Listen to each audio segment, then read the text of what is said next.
हाय बच्चों। तो आज ब्रेन ओपनिंग क्वेश्चन में एक सवाल करते हैं। बड़ा ही अच्छा, बहुत ही शानदार क्वेश्चन है। देखिएगा, इसमें बोला गया है कि find the speed V acquired by a car. मतलब आपको पता करना है कि भाई उसकी स्पीड कितनी है उस कार की, अगर उसने रेस्ट से चलना शुरू किया। कंडीशन क्या गिवन है, उसका मास m लेना है and it is driven with a constant power p। छोटा सा क्वेश्चन है देखने में। देखो, एक कार है जिसमें कांस्टेंट पावर p अप्लाई किया गया, उसकी वेलोसिटी कैसे वेरी करेगी विथ रेस्पेक्ट टू डिस्टेंस उसने जो कवर किया है ना, फ्रॉम ओरिजिन। मतलब v का x के साथ क्या रिलेशन बनेगा, v proportional to function of x, ये बेटा हमको बताना है। अब देखने में बड़ा छोटा सा क्वेश्चन लग रहा है, बट है ये बहुत अच्छा। तो आइए बेटा इसको बढ़िया से समझते हैं कि इसको कैसे सॉल्व करना है। देखिए, कार को बेटा जब पावर दिया गया, what ever power you have given, तो जो पावर होता है ना, वो होता है कितनी एनर्जी में चेंज आया डिवाइडेड बाय कितने टाइम में आया। रेट ऑफ डूइंग वर्क या फिर rate of change of energy is called बेटा जी पावर। अब देखिए, पावर बराबर, तो ऊपर मैं लिख रहा हूं कितनी एनर्जी उसकी आ गई। देखिए, जीरो एनर्जी से उसने चालू किया, जीरो काइनेटिक एनर्जी से। अब अगर v वेलोसिटी अटेन कर चुका है तो फाइनल काइनेटिक एनर्जी हो गई बेटा जी हाफ mv स्क्वायर। तो एनर्जी गेन्ड है बेटा जी half mv square and divided by में हम लिखेंगे कितने टाइम में। मान लेते हैं ऐसा टाइम t में हुआ, तो देखिए एनर्जी का चेंज अपॉन टाइम हो गया अपना पावर। बढ़िया।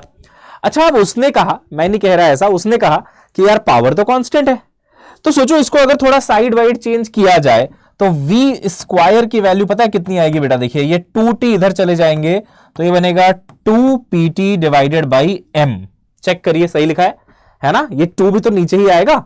अब ये 2t इधर जाएगा तो 2pt डिवाइडेड बाई में m। अच्छा, तो जो वेलोसिटी का सर फॉर्मूला आया कि टाइम के साथ है ना, निकालना किसके साथ है, x के साथ। बट एटलीस्ट हमें अभी तक ये पता चल गया कि यार टाइम के साथ क्या रिलेशन है। तो स्क्वायर को उधर ले जाएंगे तो रूट बनेगा, तो रूट 2pt अपॉन m। अच्छा, अब कई बच्चों को जो कामयाबी बैच से पढ़ते हैं उनको पता है कि ये फॉर्मूला डायरेक्टली भी याद करना होता है, क्योंकि ऐसा क्वेश्चन कई बार पीवाईक्यू में आया है।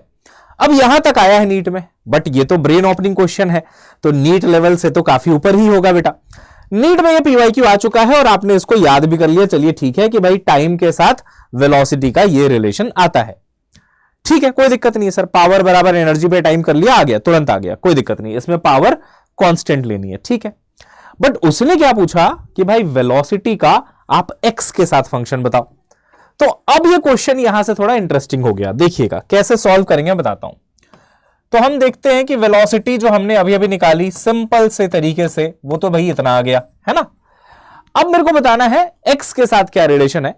x को इंट्रोड्यूस करने का एक ही तरीका है कि आप वेलोसिटी को लिख लो बेटा dx बाई dt, है ना, डिस्प्लेसमेंट अपॉन टाइम। ओके, उस तरफ आ जाएगा रूट 2p बाई m। अच्छा, रूट के अंदर तो t भी है, और उसको t की पावर 1/2 लिख रहा हूं मैं, क्योंकि अभी इंटीग्रेशन होने वाला है, तो थोड़ा रूट t को t की पावर 1/2 लिखने से ज्यादा फील आएगी। वैसे बातें एक ही है ना, रूट t लिखो चाहे t की पावर 1/2 लिखो, ठीक है सर। तो इधर मैंने dx रखा, उधर बेटा जी रूट 2p बाई m के साथ मैंने t की पावर 1/2 लिखा, और dt को मैं इधर ले आया, है ना, ताकि टाइम का इंटीग्रेशन जो है टाइम के साथ हो जाए। अब देखिए, लिमिट लगाते हैं। ओरिजिन से चला है तो लोअर लिमिट डिस्प्लेसमेंट का 0, पोजीशन 0 थी, मान लेते हैं x पे पहुंच गया है, और ऐसा करने में 0 टाइम से लेके t टाइम लगा होगा, ठीक है। तो 0 से x की लिमिट, इधर 0 से t की लिमिट। डन है सर। आओ बेटा इसको इंटीग्रेट करें, इसको थोड़ा साइड में लिख लेते हैं, फिर इसको इंटीग्रेट कर देंगे। देखना, आओ यहां पे इंटीग्रेट करते हैं, ठीक है। देखो, ये जो बच्चों dx है उसका इंटीग्रेशन आएगा सिंपली x के बराबर, है ना, बिल्कुल।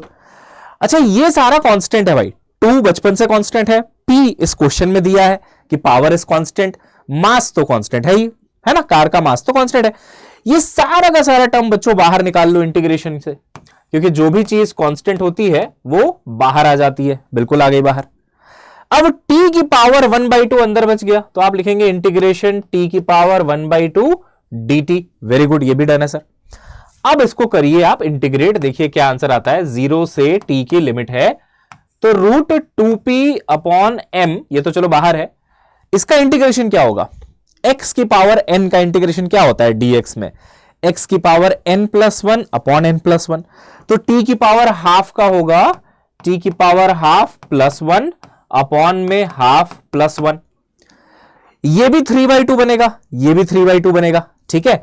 तो देखिए क्या लिखेंगे, x बराबर, देखो बेटा ये नीचे 3/2 बनेगा, 1/2 + 1 इज 3/2 नीचे, तो जब वो ऊपर लिखोगे तो 2/3 बन के ऊपर आ जाएगा, ऐसे होता है। नीचे 3/2 है तो मैं इसको 2/3 लिख लेता हूं, कोई बात नहीं, ऊपर लाके।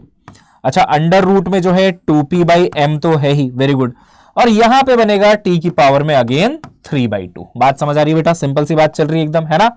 बिल्कुल सर। अच्छा, तो सर आपने वेलोसिटी का फंक्शन निकाल लिया टाइम के साथ, आपने x का फंक्शन निकाल लिया टाइम के साथ, दोनों को जरा एक जगह लिख देते हैं। तो वेलोसिटी का देखिए ये आया था ना, √2p/m t की पावर में 1/2, देख रहे हैं यहां पे √t है तो t की पावर में 1/2। अच्छा, यहां तक हो गया सर। अब मेरे को क्या निकालना है बेटा कि वेलोसिटी x के साथ कैसे डिपेंड कर रही है। बट यार प्रॉब्लम क्या है ना, प्रॉब्लम ये है कि x भी टाइम के साथ निकला हमारा और v भी टाइम के साथ निकला। इस टाइम को रास्ते से हटाना पड़ेगा। टाइम का कोई रोल नहीं अपने क्वेश्चन में, देखो जो ऑप्शंस दिए हैं ना वो x के टर्म्स में है और निकालना क्या है, तो v निकालना है। तो टाइम को हम बोलेंगे भाई मेरे अंगने में तुम्हारा क्या काम है, चुपचाप यहां से निकल लो। टाइम बोलेगा ऐसे कैसे निकल लूं, पहले ढंग से निकालो मुझे। तो मैंने कहा देखो अभी तुमको टाइम को यहां से हम निकालते हैं, ठीक है। देखना बेटा कैसे निकालेंगे समझिएगा, ठीक है।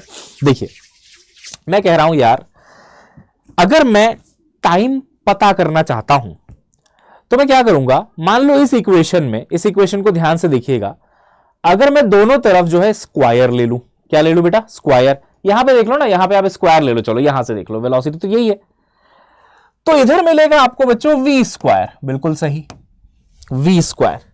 इधर देखो यहां का भी रूट और यहां भी t की पावर 1/2, मतलब रूट पूरा गायब। हां जी सर, तो ये बन गया अपना 2pt डिवाइडेड बाई में m, सही है सर। अब यहां से तुम टाइम पता कर लो, तो टाइम आ रहा है सर v²m डिवाइडेड बाई में अपना 2p आ गया, देखिए सही है ना। टाइम ये इधर भेज दिया और 2p को नीचे लिख दिया। अब चुपचाप इस टाइम को, है ना, यहां पे जो टाइम लिखा हुआ है इस वाले इक्वेशन में, उसके जगह पे टाइम की वैल्यू डालो। आप देखना आपको वेलोसिटी का और x का रिलेशन कैसे आसानी से मिलेगा। देखो तो x बराबर, या ऐसा कर लो ना यार, चलो ठीक है लिख दो, जैसा है वैसा लिख दो, x बराबर, ठीक है। चलो इस पे लिखते हैं 2/3, ओके सर 2/3, हां जी, √2p/m है ना, यानी कि 2p/m की पावर में कितना, 1/2, एक ही बात है, रूट लिखो चाहे 1/2, है ना। यहां था बच्चों t की पावर 3/2, अब t में ये लिखना है अपने को, तो देखिएगा v² और फिर था अपना क्या, m, ये रहा m अपॉन 2p, इसकी पावर में कितना बेटा जी, 3/2। अरे सही है ना, कोई दिक्कत तो नहीं, नहीं सर कोई दिक्कत नहीं है, कहां कोई दिक्कत है, कोई दिक्कत नहीं है, ठीक है डन। थोड़ा थोड़ा इसको सिंप्लीफाई कर लेते हैं, देखो x बराबर 2/3 है ना, 2p/m की पावर में 1/2 इंटू, अब देखो यहां पे v² की पावर जब तुम 3/2 करोगे, सोचो ये v² है ना, इसकी पावर में 3/2 करोगे आप, तो लिख के देखो ना एक बार, v² की पावर में 3/2 बेटा, तो ये नीचे का 2 ऊपर का 2 कैंसिल, 2 इंटू 3/2 होगा ना, ऐसे होता ना पावर सॉल्व, तो ये v³ बन जाएगा मेरे बच्चों। तो इसको मैं अगर डायरेक्ट v³ लिख दूं तो मेरे ख्याल से तुम्हें कोई परेशानी होनी नहीं चाहिए, है ना। इसको मैंने बेटा जी v³ लिख लिया, ठीक है सर। अब ये बचा अपना m/2p और इसकी पावर में जो है 3/2। अच्छा आ रहा है, धीरे धीरे आंसर आ रहा है, देखो v और x का रिलेशन बस बनने ही वाला है। चलो फाइनल स्टेप्स कर लेते हैं। देखो ये बन गया अपना 2/3, ये बन गया अपना 2p/m की पावर में 1/2। अच्छा इसको मैं क्या लिख सकता हूं पता है, इसको मैं लिख सकता हूं, अगर मैं इसको उल्टा कर दूं, उल्टा m/2p को उल्टा कर दूं तो पावर को माइनस लिखना पड़ेगा। ओहो हाँ ऐसे ही होता है, इंटू v³ और इसको उल्टा कर लो आप, तो 2p/m बन गया, पावर में -3/2 हो गया। क्यों उल्टा किया सर? अरे बेटा उल्टा इसलिए किया ताकि ये भी 2p/m बन जाए, ये भी 2p/m बन जाए, थोड़ा आसान हो जाएगा सॉल्व करना। Done sir. तो x बराबर देखिए कितना आ रहा है बेटा, 2/3, ये जो अपना 2p/m वाला टर्म चल रहा था, यहां हाफ है, यहां -3/2 है। सोचो 1/2 -3/2, नीचे आया 2 एलसीएम, और 1 - 3 होता है बेटा -2, तो -2 ऊपर और 2 नीचे, कितना आ जाएगा बेटा 1, यानी कि -1, ऐसा लिख लो -1। देखो ना, ये हाफ है, हाफ मतलब 0.5, ये -3/2 है मतलब 1.5, तो 0.5 - 1.5 -1 है ना, एक्सक्यूज मी। अच्छा ठीक, आते आते चली गई, कोई बात नहीं। अब यहां पे आप लिखेंगे जो है v³। अब बस फाइनल स्टेप बचा है ना, फाइनल स्टेप बचा है। फाइनल स्टेप में यहां पे लिख रहा हूं, चलो ठीक है ना। उसके बाद जो फाइनल स्टेप है मैं यहां पे लिख रहा हूं, देखना। तो देखो भाई, हमको क्या निकालना था कि v x के साथ किस तरीके से जो है वेरी कर रहा है ना। ऑप्शंस देख लीजिए आप, पूरा x के टर्म्स में ही है। अब देखिए क्या करेंगे आप, है ना।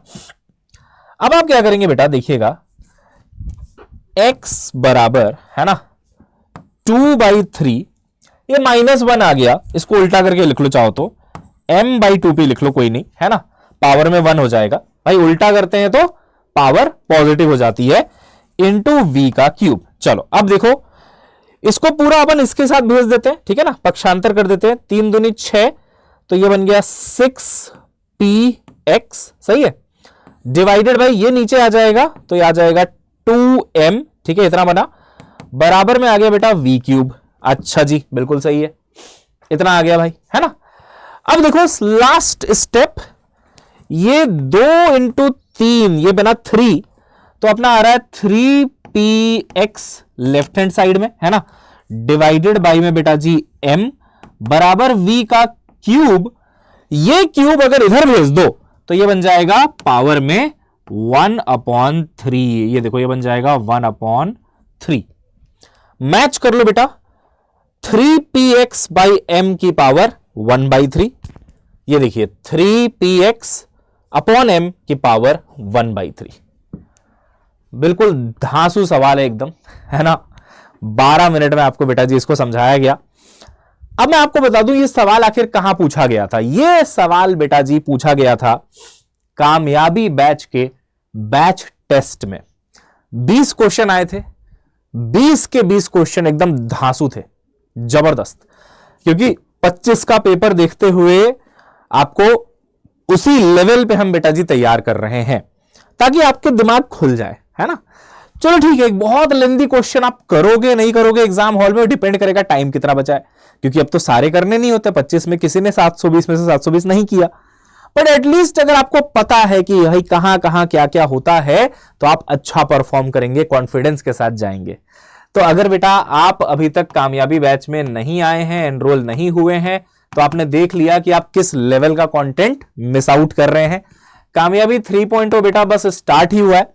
फिजिक्स में बता दूं आपको, अभी सिर्फ और सिर्फ मैंने बेसिक मैथ्स और वेक्टर्स कवर किया है ना, यानी कि मोशन एंड 1D से अभी मामला शुरू होना है। एकदम नया बैच है, लाइव पढ़ाया जा रहा है, बेसिक से, बहुत बेसिक से पढ़ाया जा रहा है, एडवांस लेवल तक आपने लेवल देख लिया, तो वहां पे आप अभी भी एनरोल कर सकते हैं बेटा। अच्छा, इसमें ओनली फिजिक्स का भी ऑप्शन है। किसका ऑप्शन है बेटा जी? ओनली फिजिक्स का भी ऑप्शन है, ठीक है। किसी को भी मान लीजिए बैच में आना है ना, और अभी तक पता नहीं है कि एनरोल कैसे करें, तो बेटा आपको क्या करना है, एक मैं अपनी टीम का आपको जो है नंबर दे देता हूं, ठीक है। उस पे आप कॉल करना और टीम को खूब परेशान करना, ठीक है, कि इसमें एनरोल कैसे करना है ना, क्या तरीका है एनरोल करने का, कहां क्या होगा, कैसे होगा। तो बेटा एक नंबर देता हूं मैं आपको, देखिए ये मेरी टीम का नंबर है 924000 और उसके बाद है 23248। यहां जो आपको सर या मैम मिलेंगे ना, वो मेरी टीम से हैं, ठीक है। आपको पूरी मदद करेंगे, आपको पूरा गाइड करेंगे, और लास्ट में आप एनरोल करते समय ये वाला कोड लगा लेना। अब चाहे आपको NBTS लेना हो, चाहे 1 प्रो महापैक, चाहे 1 महापैक जिसमें आने वाले सभी बैचेस का एक्सेस मिलता है, चाहे कामयाबी 3.0, चाहे ओनली फिजिक्स, कामयाबी 3.0 का ओनली फिजिक्स भी आपको मिल सकता है, सिर्फ एक ही सब्जेक्ट अगर पढ़ना है अच्छे लेवल पे, तो आप इस नंबर पे कॉल करके सारी चीजें पूछ सकते हो, एनरोल कर सकते हो। आज का क्वेश्चन आपको कैसा लगा, उसका एक्सप्लेनेशन कैसा लगा, एक बार आप बिल्कुल बेटा कमेंट बॉक्स में मुझे बताइएगा। और क्या आपने खुद से ये क्वेश्चन सॉल्व कर लिया था तो वो भी मुझे जरूर बताइएगा, ठीक है। चलिए बच्चों, मिलते हैं नेक्स्ट क्लास में, तब तक के लिए बाय बाय। चाहो तो तुम इसका स्क्रीनशॉट वगैरह ले सकते हो, है ना। कहां गया ये, ठीक है, ये उसका बेटे पूरा पूरा सॉल्यूशन है, ठीक है। तो ब्रेन ओपनिंग सवाल था, मजाक नहीं था। मिलते हैं बच्चों नेक्स्ट क्लास में, तब तक के लिए bye bye, have a nice day, see you soon.